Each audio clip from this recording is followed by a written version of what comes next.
Getting too much spam and want to be able to better protect your personal data? Then try Incogni and get a 60% discount on an annual subscription when you use offer code SKILLUP at incogni.com/skillup. Click below to get started or stick around to the end of the video to learn more.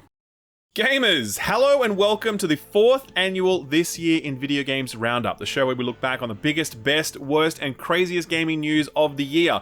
2024 was clearly a big year for Nintendo mascots like Diddy and Luigi, but probably not for any of the reasons that'll make Nintendo's PR team very happy. It was also a big year for the little guy, and no, I'm not talking about Todd. I'm talking about indie games achieving breakout success, games made by tiny teams, and in some cases just one person, going toe-to-toe with games made by hundreds of people and costing hundreds of millions of dollars to make.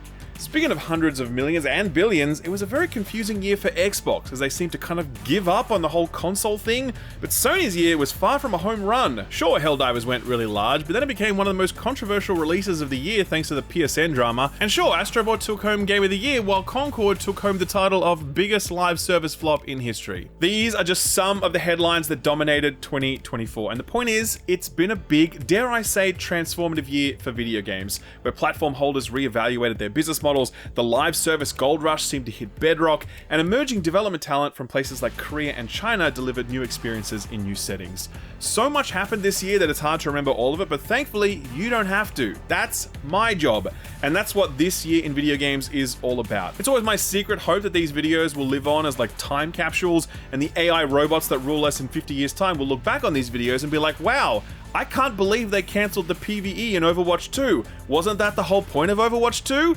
And we'd say, yes, Mr. Robot Sir, it was. So, enough preamble. Let's take a look back at the biggest news, releases, and events that defined 2024.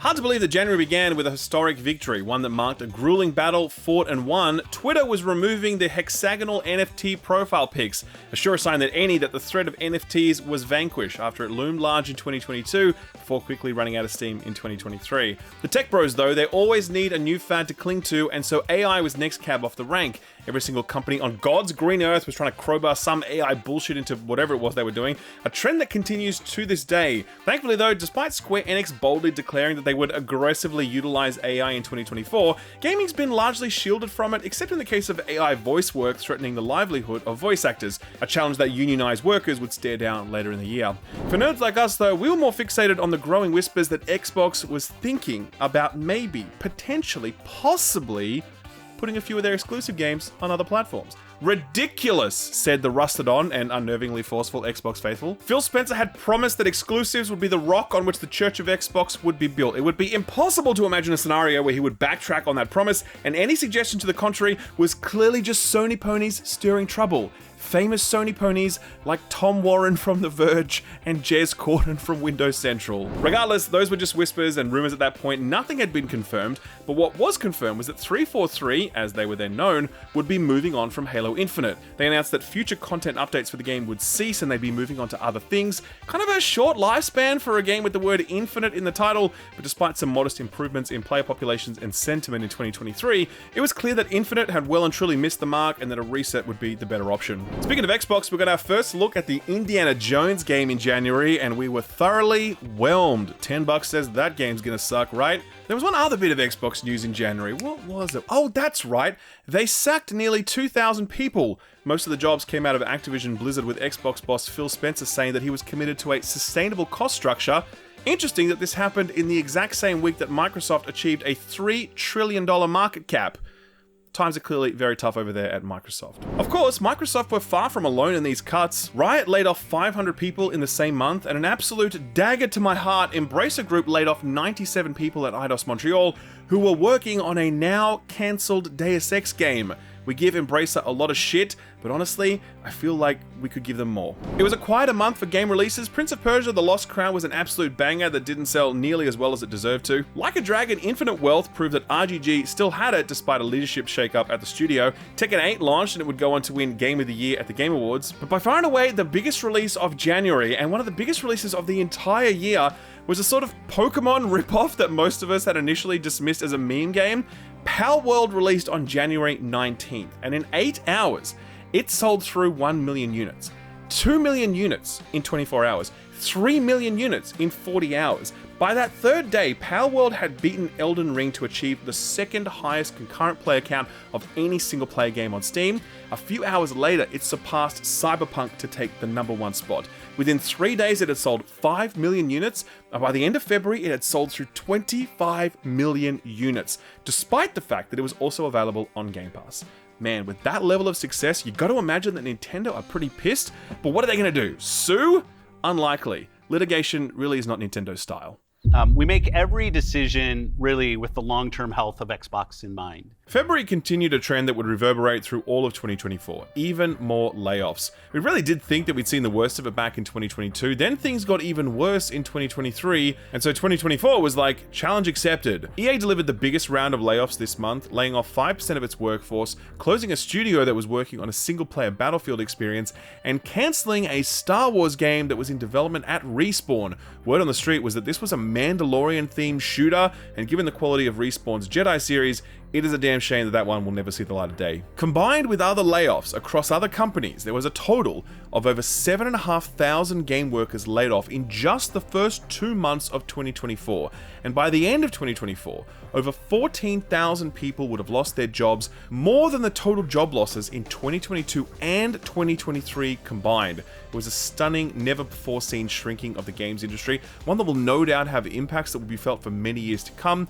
I wish I could say that 2025 is looking better, but the honest truth is that the developers I'm speaking to are more worried about layoffs than ever. As if to take our minds off all of that, that cursed Willy Wonka event happened in the UK. Remember that one where people were promised a children's wonderland and were instead given half a cup of lemonade served in what looked like a half-abandoned meth lab? Luckily, Shogun came out on TV and we could all delight in Unjin-san translation memes, and Madam Web released in theaters, marking the absolute low point for the Sony Marvel Cinematic Universe, because they couldn't possibly release a worse movie than that, right? Right? The biggest gaming news of the month was the Xbox Business Update, and you know things are dire when you have to hold a consumer-facing event and label it a business update. There, Xbox's leadership triumvirate tried to reassure everyone that nothing was changing, except that some things were changing. Yes, some games would be going to other platforms, except it wasn't really clear why that would happen and what the criteria was being used. It wasn't clear which games might later go multi-platform. Exclusives still mattered to Xbox, but there were no red lines about what might not be considered for multi-platform release down the line.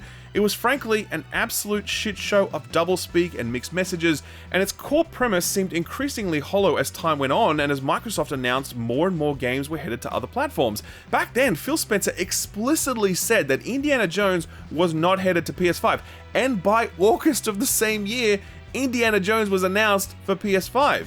A recent marketing campaign titled "This is an Xbox" demonstrated Microsoft's commitment to a hardware-agnostic future, and just this week, Microsoft boss Satya Nadella said that he wanted to redefine what it meant to be an Xbox fan, putting multi-device optionality at the center of the Xbox promise. How did the Xbox community respond to this strategic pivot and mixed messaging? Not well, but the data on that doesn't really come through until March. For the last few years, February has been an absolutely absurd month for game releases, and this year was no different. Skull and Bones released after 11 years in development and was an objectively worse game in every single way than the one that inspired it, and yet Ubisoft Yves Guillemot had the gall to call this the world's first quadruple A video game. What an absolute bell end.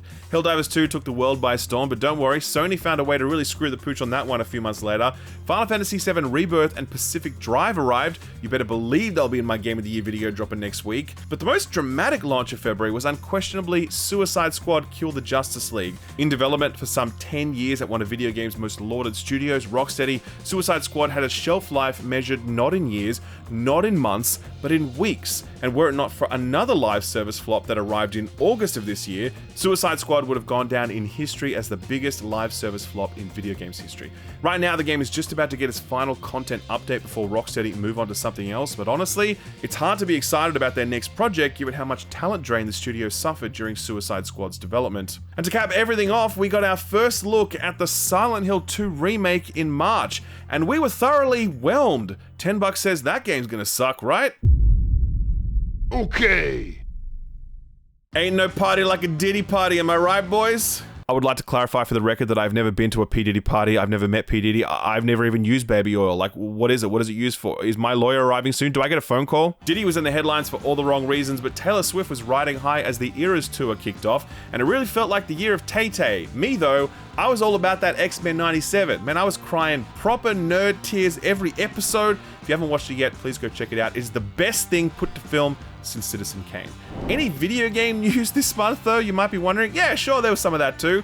Embracer offloaded Saber Interactive and Gearbox, freeing two very capable developers from Embracer's chronic mismanagement. Saber would go on to deliver one of the best games of the year in Space Marine 2, and Gearbox would go on to promise that Skibbity Toilet will not be appearing in Borderlands 4, so it sounds like everyone's a winner in that equation. Meanwhile, two major, long-in-development games got a big reset. Riot announced that they'd essentially binned all of their work on their ambitious MMO project, being led by veteran WoW designer Greg Street, aka Ghostcrawler. He would actually exit the company and go on to start his own studio, while Riot began working from a blank slate, still committed to the idea of a Runeterra set MMO, but wanting to be more innovative than what the previous project was on track to deliver. Bungie were going through something quite similar. Bungie veteran and Marathon game lead Chris Barrett was actually fired, with Bloomberg alleging that it related to workplace conduct towards multiple women. Allegations he strenuously denies in an ongoing lawsuit against Bungie, seeking upwards of $35 million in settlement money. Rumor has it that Marathon underwent significant challenges after this, adopting a sort of hero model for its extraction shooter rather than being a create your own character kind of thing, while also upending a number of other design elements, while Bungie responded to fairly tepid feedback from playtesting. With 2025 here, there's a strong belief that Marathon will ship this year, but not a lot of positive buzz around it. Good thing that Bungie still has Destiny to fall back on, right? I mean, nothing could go wrong there. Oh man. Riot and Bungie were not alone in their woes though, because this was also the month that Jason Schreier of Bloomberg reported that Blizzard was canning the development of Overwatch 2's PvE mode, the very reason that Blizzard made Overwatch 2 in the first place. It was central to their promise of what that sequel would deliver, and it was originally delayed to post-launch, and later in May it would be officially cancelled altogether, with Blizzard saying that the PvP game demanded their full attention if they were to deliver on their ambitious content cadence. This did not go over well with anyone, because generally speaking, people don't like Overwatch 2. They preferred 1, but if the PvE mode was going to be really good, then maybe it would dull some of that pain. Instead, the cancellation just rubbed salt in the wound, and it really solidified Overwatch 2 as the single most unnecessary and ridiculous sequel of all time. Outside of that, we got our first look at Ken Levine's upcoming Judas game, thanks to the fine people at the Friends Per Second podcast. You're welcome. The Star Wars Battlefront 2 collection arrived and completely shat the bed. The Alone in the Dark reboot was surprisingly good, but its sales were so poor that the studio would be shuttered a few months later, and Dragon's Dogma 2 caused no end of discourse about its PC performance, its in-game spending options, and its curious grading design that you either loved or you hated. Me personally, I loved it, so expect to see that one on my Game of the Year list as well. Put it in me. Oh, mate, bloody hell! April was actually the most Spartan month of 2024 when it came to new releases, but it did have a few high points. Tales of Kenzera Zao was a beautifully made and moving Metroidvania inspired by both personal loss and a love of culture, while Stellar Blade was clearly inspired by 2B upskirt shots. I'm joking, of course. It was actually a really good game, but I did find its fawning after Nier Automata to be a little much, though Stellar Blade certainly did leave its mark on a bunch of people, and it really put Korean developer Shift Up firmly on the map. Manor Lords was the most interesting release of the month. This was an ambitious medieval builder and management game with some light combat elements.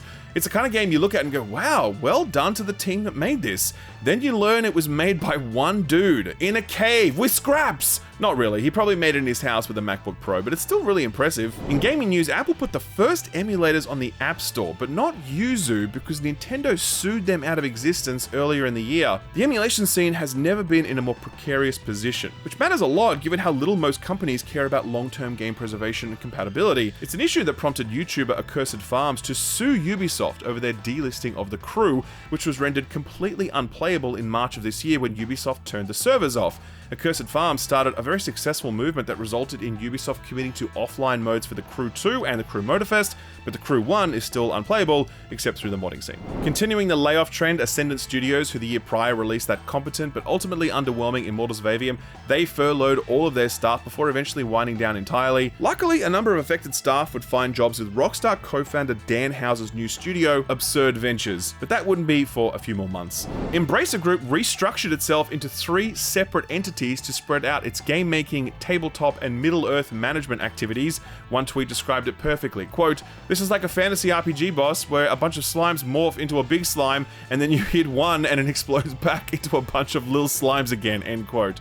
A very apt comparison. In game-adjacent news, the Fallout TV show absolutely ruled, and for my money was better than the Last of Us adaptation, since it had to invent a whole new story rather than just adapt something that had already felt like prestige television. The show was so successful that it led to a renaissance for Fallout video games, with every entry in the series hitting strong concurrent player counts. Very, very sad to know that for a bunch of people who really liked the TV show, their first introduction to the games would have been Fallout 76. I really can't imagine anything worse. Fallout London was due to go out that month, but it was delayed because Bethesda rolled out an unannounced update for Fallout 4, which did absolutely nothing to enhance the game and only managed to break it in all new ways, while also bricking most of the mods that the community relies upon. Bethesda. Bethesda never changes. In non-gaming news, April saw the release of the world's first AI pin. Remember that one? MKBHD described it as the worst product he'd ever reviewed. He sagely counseled his audience, don't buy a product based on the promise of what it will one day be. And I'm like, wow, I feel like Marquez is dropping bars about every live service game released over the last decade. He really took the AI industry to school on that one about the risks of speeding a product to market before it was ready. And to see his full thoughts on this, just Google MKBHD school speeding. So... I don't know if we should include that. Should we include that? Let's leave it in. Equal sweat. Don't just smell it. Live it. The biggest gaming news typically drops in June or December in line with Key 3 and the Game Awards, but I'm going to say that May was actually the most consequential month of the entire year when it comes to game news and releases. And it didn't hurt that playing in the background throughout all of it was the Kendrick vs. Drake beef. I don't even listen to hip-hop, and even I was into that shit. Let's do some of the smaller stuff first, and the fact that this counts as smaller shows you just how big a month this was. Square Enix said that they were abandoning their exclusives-driven approach to game making, meaning that future titles were more likely to ship across multiple platforms at launch. Great news for us, probably bad news for Sony, who like to have all that Square Enix stuff locked down. Speaking of Sony, the Helldivers PSN debacle unfolded here, with Sony adding a PSN requirement for PC players after they had already bought the game. It seemed like a small imposition for most, and it was, but there are also plenty of other people who don't live in territories where the PSN is available. In fact, there are 170 of those territories, and so this was going to affect a lot of people. The Arrowhead community manager actually suggested that people review bomb the game to get Sony to change the policy, and that person lost their job. And as much as I applaud their authenticity, I'm also not super surprised to see Sony take some action on that one. PlayStation also got a new boss man at this point, and that's a lie because they actually got two. Hideaki Nishino and Herman Holst are now the co-leaders of PlayStation, surely a sign of Japan's desire to take a firmer lead in company management after Jim Ryan's leadership during this current console generation not delivering the sort of financial margins that Sony needs to remain competitive. Ubisoft cancelled the long in development Division Heartland, just one of the many disappointments and setbacks that Ubisoft would suffer in 2024. The uncertainty around the future of Xbox exclusives was beginning to hit home, with a retail sales data report revealing that the PS5 was outselling the Xbox 5-1. FAFO, I believe, is the acronym, but I still don't know what that stands for, so let me know in the comment section below. Games-wise, this month was absolutely out of control for the indie scene. It may actually go down as one of the best months for indies like ever. I mean, Hades 2 launched into early access, and V Rising successfully exited early access. 1000 X Resist was one of the best written games of the year. Animal Wells silenced every donkey critic by being one of the best Metroidvanias full stop. Crow Country was a brilliant retro survival horror game. Mullet Mad Jack was a fantastic fever dream of twitch shooting carnage. Lorelei and the Laser Eyes had people pulling out a pen and paper to diarize their puzzle solving journeys. And the Rogue Prince of Persia wasn't technically an indie, but it basically was, and it was really great even in early access. So those were the indies. What was the AAA scene up to? Oh, X-Defiant. Okay, we'll talk about that one later. You know what else the AAA scene was up to? Shutting down more studios, and these closures were actually the biggest news of the month because Microsoft was closing both Arcane Austin and Tango Gameworks. Now, Arcane Austin, you can kind of understand. The year prior, they had released Redfall, which was an absolutely cataclysmically bad launch, and there had obviously been significant talent drain at that studio. It sucks, it's sad, but you kind of get it. But Tango Gameworks though, like, holy shit, what are we doing here? This was an absolutely brilliant studio, staffed by extremely talented developers who had put out consistently strong games, and in Hi-Fi Rush, put out one of the best exclusives that Microsoft had put out in years. Xbox senior management were praising this game to Hi-Fi heaven as the Game of the Year nominations were rolling in the year prior, and now they were shuttering the studio that made that game with only the most embarrassing of explanations. Sarah Bond was asked about it at a Bloomberg event just after it occurred, and her answer was just pure, unadulterated word salad about it being hard to be profitable making games, yada yada.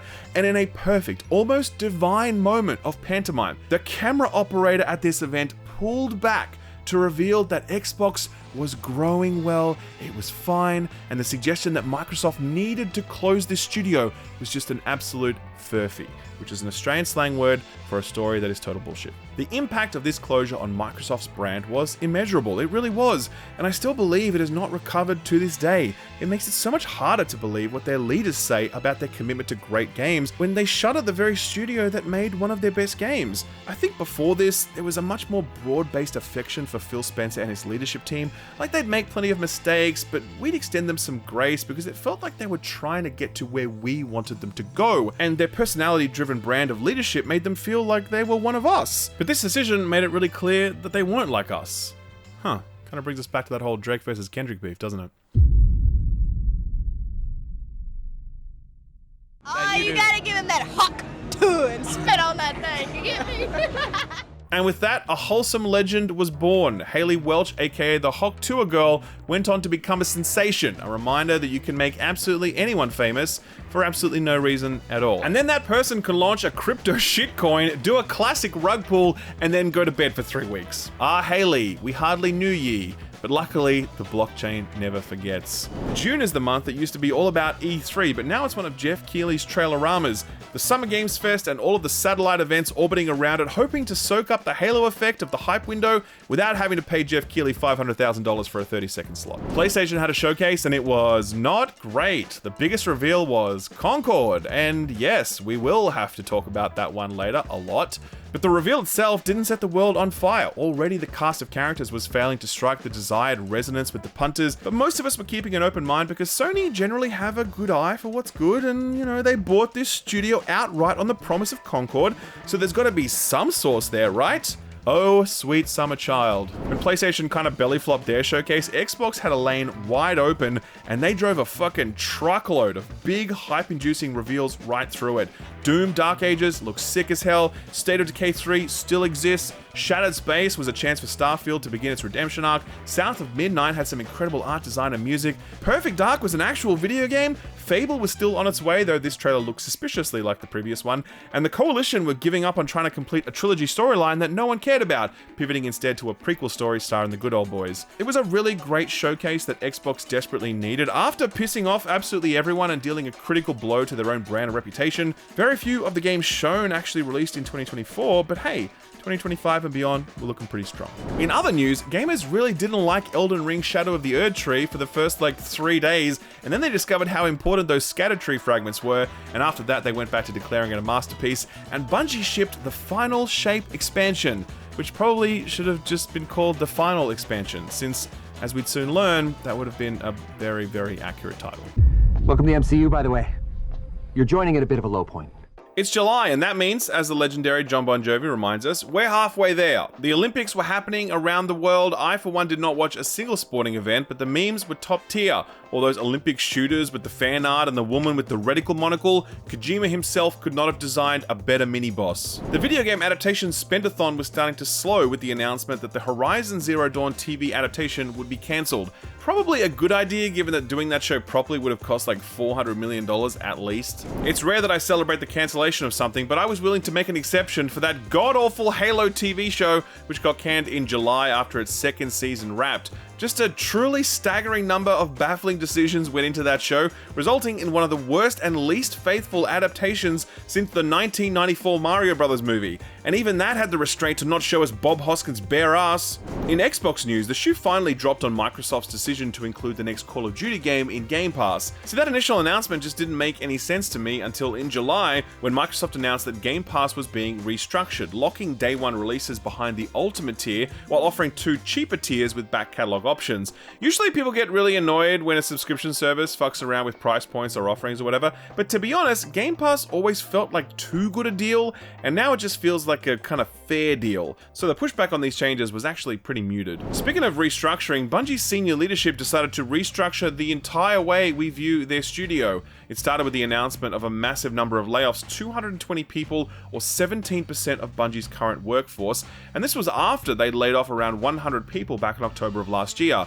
Bungie's senior management actually blamed themselves for it, saying they stretched themselves too thinly across Destiny, Marathon, an unannounced Destiny spin-off called Payback, and another new IP project. But just because management blamed themselves didn't mean they were going to take any responsibility for it. Don't be ridiculous. In a just world, the CEO whose leadership cost 300 people their livelihoods would fall on his sword while making that sort of announcement. But what did Pete Parsons do instead?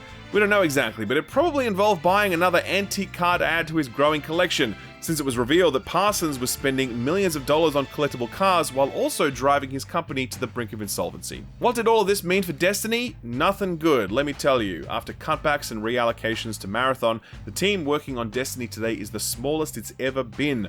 Bungie would go on to later confirm reporting that we would no longer be getting the annual expansions that were the marquee event of the game each year. The act-based model was being abandoned just after it was rolled out, with Bungie retreating to a more familiar seasonal model that so far has done little to ignite the interest of the player base. Just this week in December, Destiny hit its lowest concurrent player count of all time on PC. Like, it has never been lower. And the game's been in tough spots before, sure, but the difference now is that no one really has any faith that anything's going to change anytime soon. It does feel like Destiny's best days are behind it.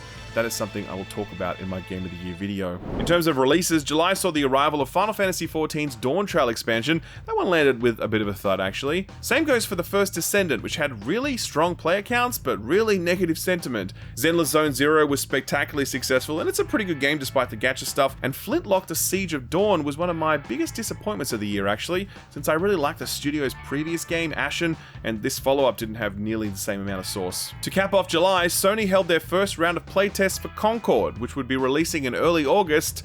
Tell you what, let's save that conversation for August, because there's a lot to say. Why?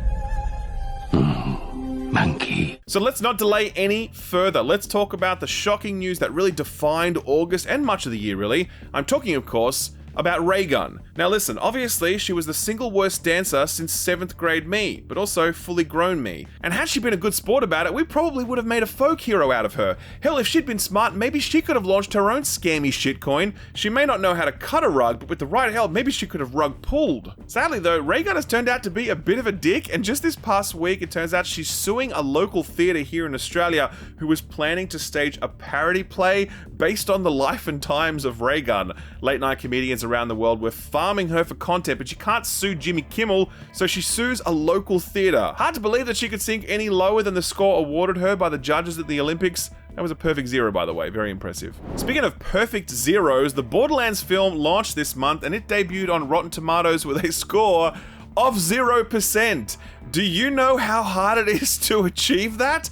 The Room got 24%. The film would arrive on streaming platforms like 3 weeks after its cinematic release, and the box office receipts remained dismal. And after all that time of Randy Pitchford being on set harassing actors who clearly didn't want anything to do with him, how could it have gone so wrong? Game Informer shut down this month, marking the end of one of the longest running, most influential, and most loved print publications. But in some rare good news, PUBG publisher Krafton sailed in to save Tango Gameworks, purchasing it from Microsoft before immediately committing to a Hi-Fi Rush sequel. God bless the $16 billion company for doing what the $3 trillion company said it just couldn't afford to do. Quite a solid month for game releases, actually. Thank goodness you're here with some cheeky fun. Same goes for Squirrel with a Gun. Yep, that was a real game that got released. WoW's War Within expansion landed really well and people were very happy with it.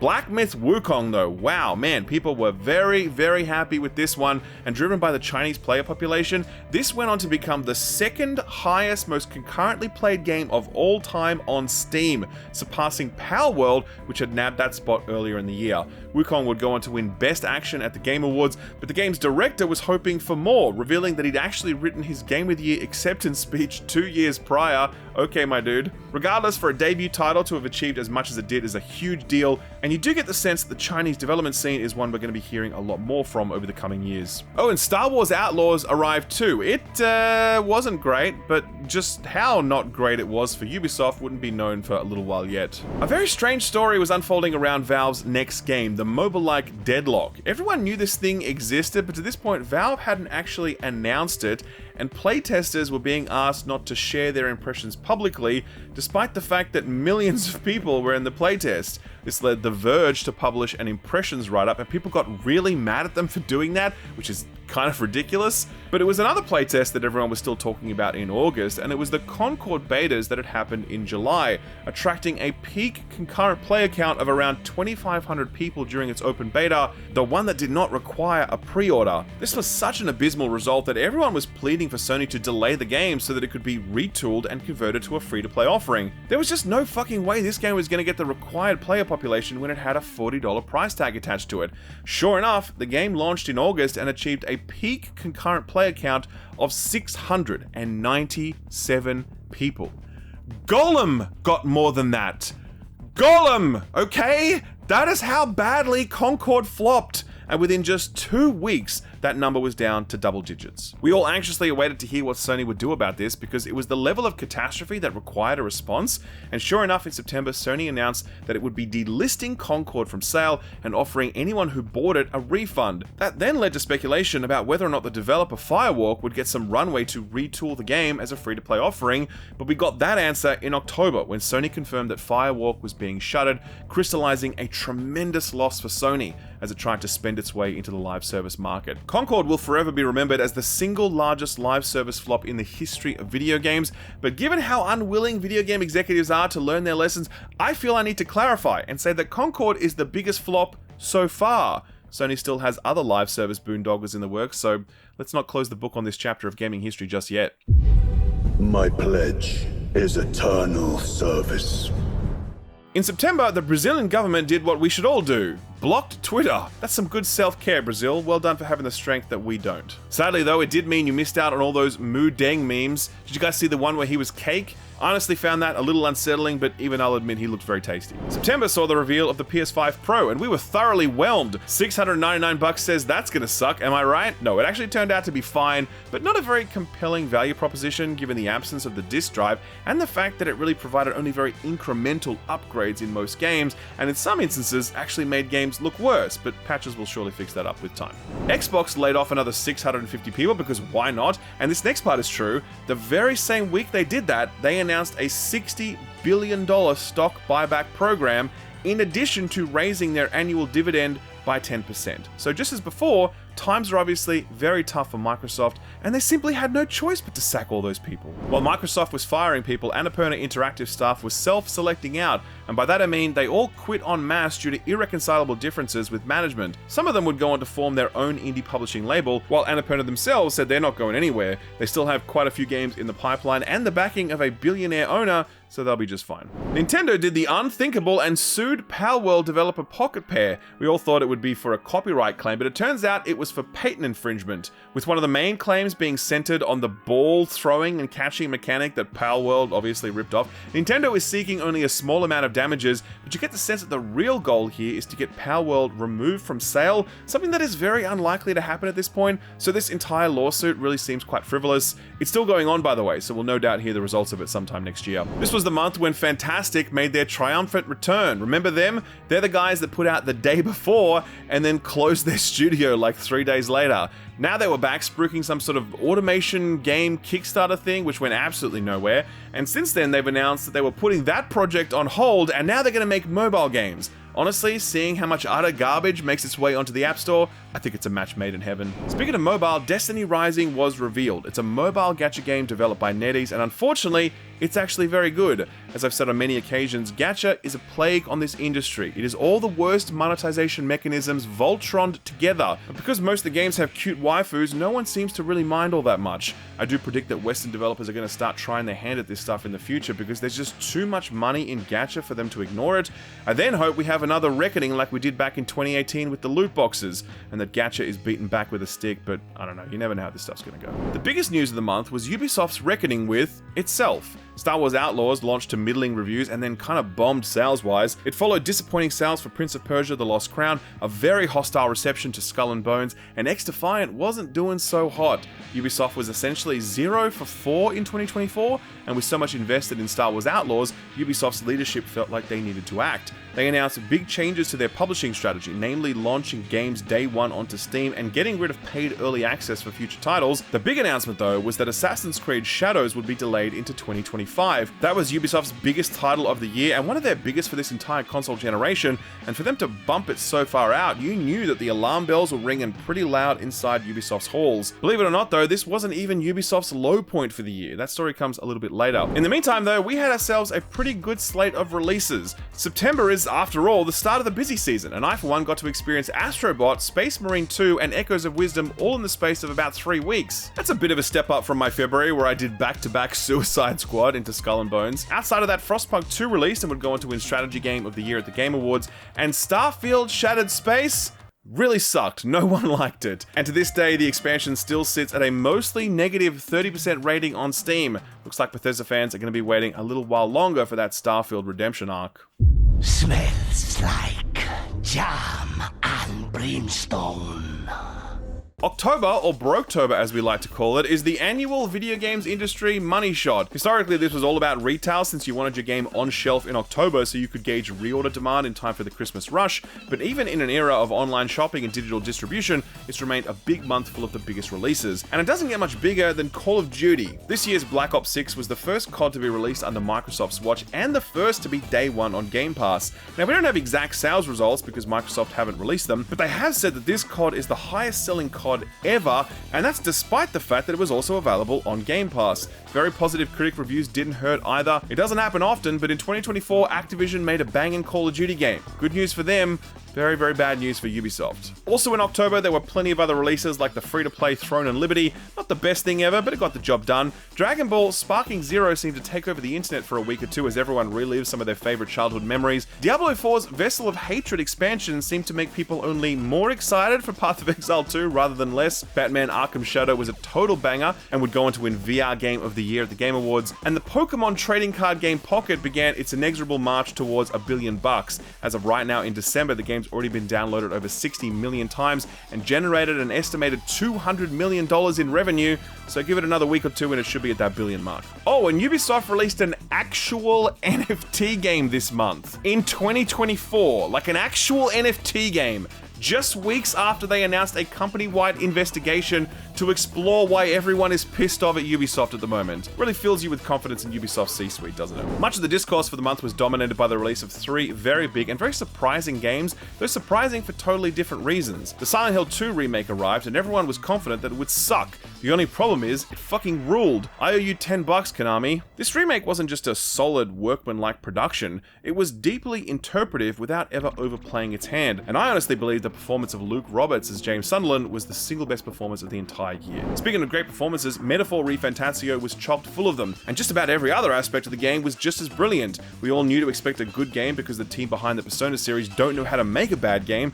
but no one was expecting anything quite this good, and I will definitely talk more about this one in my Game of the Year video. But by far and away, the most ink spilled in October was over Dragon Age: The Veilguard. This one had a really shaky marketing run-up that didn't fill people with a lot of confidence, but the early reviews for this one were very positive from almost everyone. It sat at an 82 on OpenCritic, IGN gave it a 9, Eurogamer gave it a perfect 5 out of 5, plenty of publications going all in on this one, declaring it a massive win for BioWare. Obviously, I did not share that view, and a lot of people didn't either. Sure, plenty of people really liked it, absolutely, but a lot of people did not, and I think the current Steam user rating of 71% is kind of where I would have expected many more of the critic scores to land. With the dust settled, I can't imagine that anyone at BioWare or EA is looking at Veilguard as a success. It might have just scraped through in the sales department, but BioWare did not come through it unscathed, with many people expressing concern about the currently in development Mass Effect project. At the very least, I hope they can completely upend their approach to writing, because there is simply no way that BioWare survives as a studio if Mass Effect is as badly written as Veilguard was. So that was kind of a bummer, wasn't it? Any good news to finish on in October? Oh, Joker 2 came out. Surely that will be good, right? I mean, oh shit. Okay, let's just move on to November.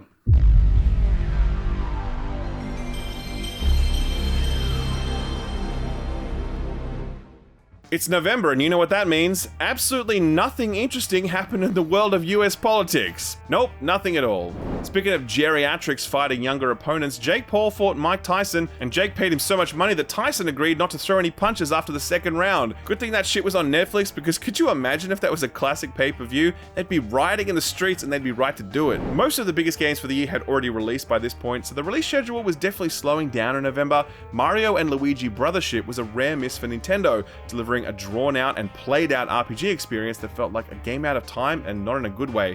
Metro Awakening VR was the second big VR release for the year, and while it wasn't Batman level good, it was still solid. LEGO Horizon Adventures turned out to be a real dud, actually. I played about 4 hours of this one and had no desire to play any more of it. A real missed opportunity given how creative you could have been with the premise of LEGO robot dinosaurs. Like, how do you mess that up? Microsoft Flight Simulator 2024 launched and it completely shat the bed. The new edition was more reliant on Microsoft's cloud servers, and they simply weren't ready to go on day one, rendering the game unplayable for huge numbers of players. Even today, the game is still far from humming and it sits at a mixed 53% on Steam. But crippling bugs don't always bring an experience to its knees, and so it was with Stalker 2, which launched with plenty of technical issues even after the day one patch, but people really didn't seem to care. They were just having a great time roaming the zone, picking up weird shit and soaking up the vibes. My experience with the game was honestly horrendous since I played it before the day one patch, but I really do look forward to returning to it one day because it's pretty clear that there's a very special and unique experience buried under all those bugs and unbalanced systems and incredibly wonky enemy spawns.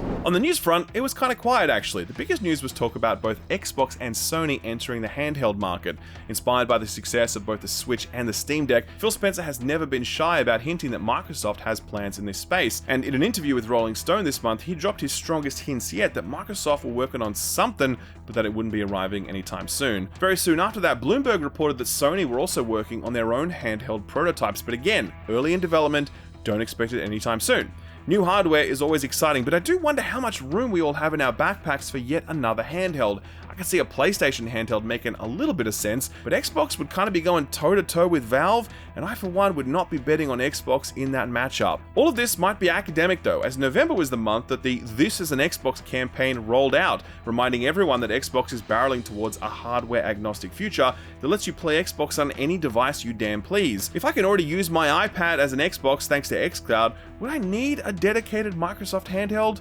I doubt it. The month finished on rumors that Sony were thinking about buying Kadokawa, the company that owns FromSoft. That didn't end up happening though. Sony just increased their stake in them, and that was that. And to be honest, that's kind of a good thing, because imagining a future where FromSoft games only ever get released on PlayStation, that would definitely suck.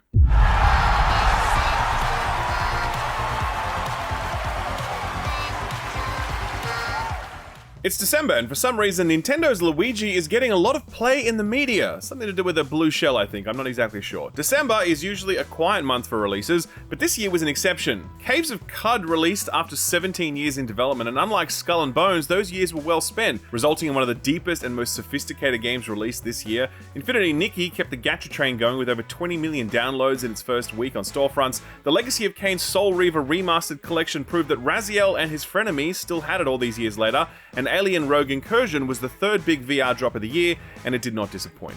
But the biggest chatter though was around Marvel Rivals, which launched to an extremely impressive peak concurrent player count of 480,000 people, and those numbers have remained really strong since. There's this belief that people are over hero shooters, but the truth is, people are still up for them so long as they're fun and good. And the fact that Rivals is based on the Marvel IP obviously doesn't hurt, but if it was a shit game, it wouldn't matter which IP it was based on. Marvel Rivals is now firmly on the map, and with a near unlimited number of heroes and villains to draw from in the future, it's easy to imagine this one having very long legs indeed. While the kids were off playing Marvel Rivals, the boomers were all getting stuck into Indiana Jones and the Great Circle. We were all confident that this one would suck, but there was just one problem with that. It fucking ruled. I owe you $10, Machine Games. Indiana Jones and the Great Circle was a beautifully crafted, loving homage to the classic films, while also being a very avant-garde video game, blending genres, perspectives, gameplay mechanics, and storytelling in a way that we haven't quite seen before, and as I said in my review, I think this one will age just as well as the original film trilogy has. On the news front, December brought news that surely would have left Ubisoft shareholders very unimpressed. X-Defiant was shutting down.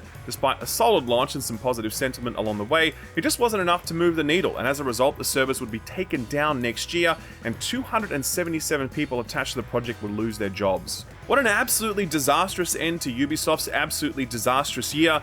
Tencent have been trying to buy Ubisoft for a while now, but the Gilmore family are proving to be a little too entrenched for Tencent's taste. 2025 had better be a much better year for Ubisoft, because it's hard to imagine them remaining a going concern if they can't turn things around quickly. Speaking of live service death knells, this was also the month that Warner Bros. Officially confirmed that the Suicide Squad would be getting no more updates, and Square Enix also confirmed that Foam Stars would be entering a permanent maintenance mode. So that's 3 live services hitting the bricks all in the same week, a chain of events that not even video game executives are likely to ignore. To cap off the year, Jeff Keighley held the annual Jeffies, recognizing the best the industry has to offer, and you know what?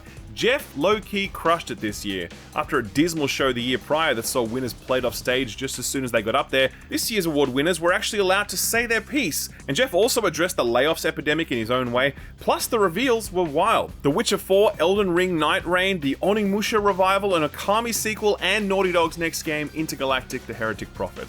Also, the Muppets made fun of Jeff by saying to his face all the things we say to him on Twitter, so that was fun. It was a nice end to the year, capped off by an important speech delivered by Sven Vinkit, boss man at Larian Studios, the makers of Baldur's Gate 3. In it, he said an oracle told him which game would win next year's Game of the Year award, and by describing it, he presented a manifesto of sorts. His words were and are important, and I think the perfect way to wrap up December and the year. Take it away, Sven.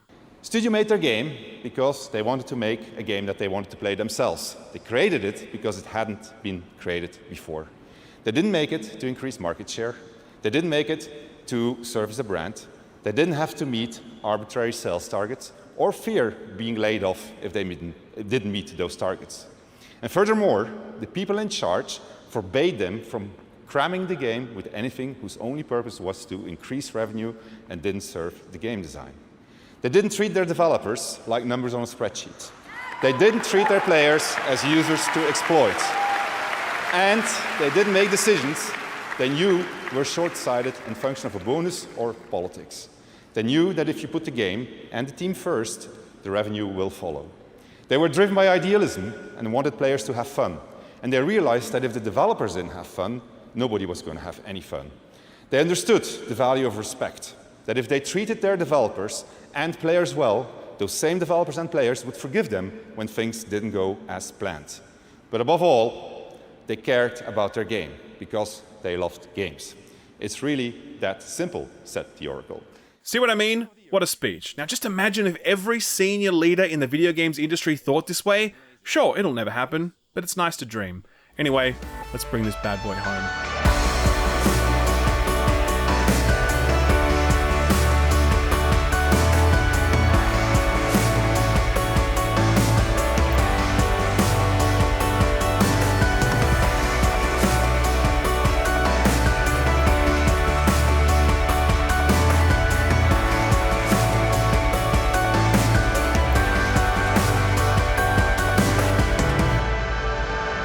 So that was 2024, and with that recounting done, we might now stand back and ask, what will the legacy of 2024 be? How will this year be talked about and remembered?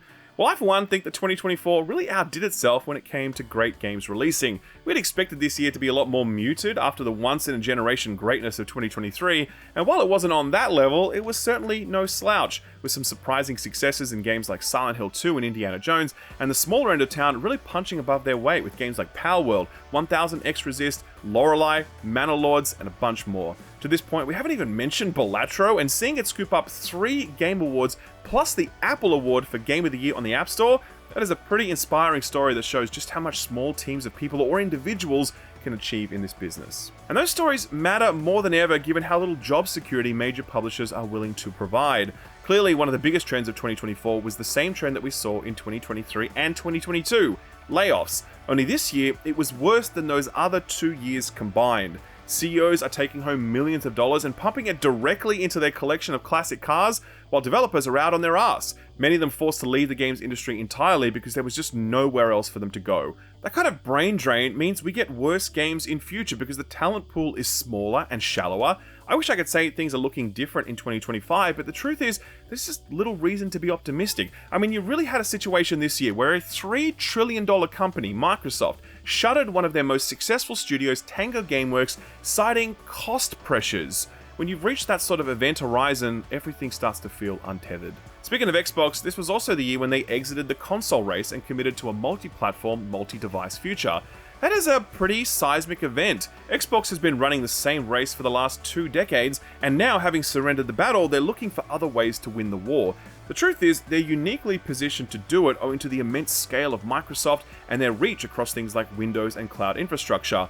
But they've had many of these same advantages for a while now, and it hasn't translated to success, because Microsoft just hasn't been able to deliver a high volume of high quality games. The minute that changes, Sony's going to find themselves in a much trickier position, and Xbox's 2025 lineup is looking particularly strong. Impossible to predict where any of this goes, so it's definitely a case of watch this space.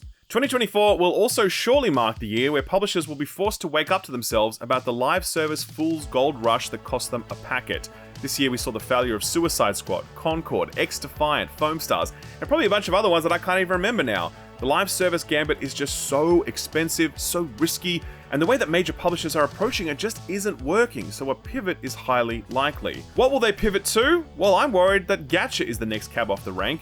This year saw the successful release of Zenless Zone Zero, Wuthering Waves, and Infinity Nikki. Plus, Destiny Rising is looking very solid, and the recently revealed Ananta from Tencent already has a lot of buzz behind it. Gacha games are also live services, but we refer to them as gacha games because their game design is so deeply intertwined with monetization that describing a game as a gacha game immediately tells you so much about pacing and progression and cosmetics and so much more. Gacha games are wildly successful, but right now they're all coming from Asian developers and publishers, even the spin-off titles like Diablo Immortal and Destiny Rising. I'm almost certain that Western developers and publishers are eyeing all of that success very jealously, and I really wouldn't be surprised if the current live service gold rush gets replaced by gacha fever. That sort of pivot is likely in large part because right now multiple publishers are on the back foot, really struggling to manage the transition into a post-pandemic market. Ubisoft seems completely lost, announcing a total upending of their strategy. Square Enix seems equally adrift, also announcing a complete upending of their strategy. Sony's live service ambitions have almost all been a total bust, and now the company is retreating to more familiar territory. Warner Brothers, Embracer Group, Sega, they're all trying to figure this shit out and find the next growth vector, the thing that's going to stabilize them and give them a good 5 to 10 years of growth. The truth is, there are no easy answers to these challenges, but betting the house on the next live service dice roll probably isn't the way.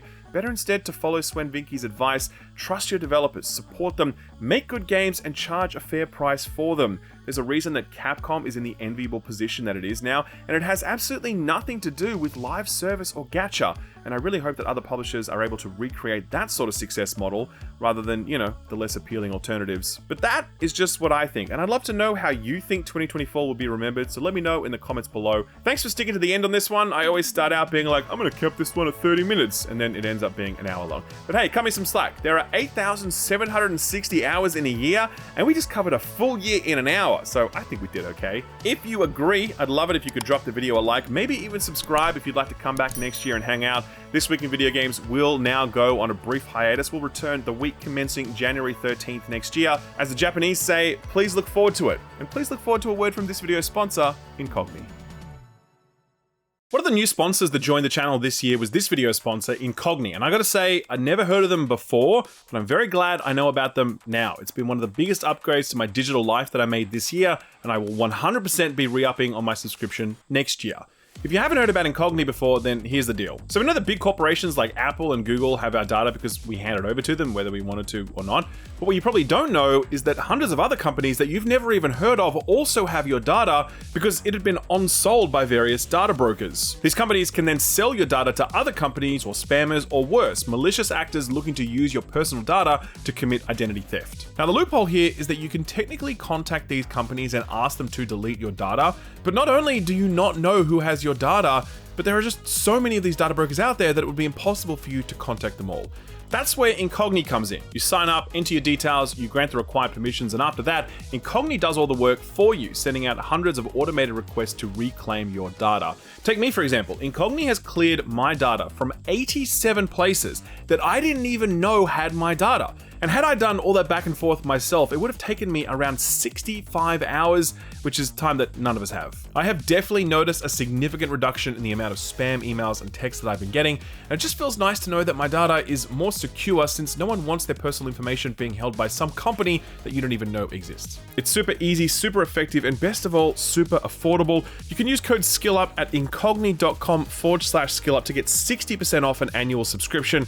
Take your personal data back and get a 60% 50% discount while doing it by visiting incogni.com/skillup using offer code SKILLUP at checkout. Thanks Incogni for sponsoring the video, and thank you for watching it.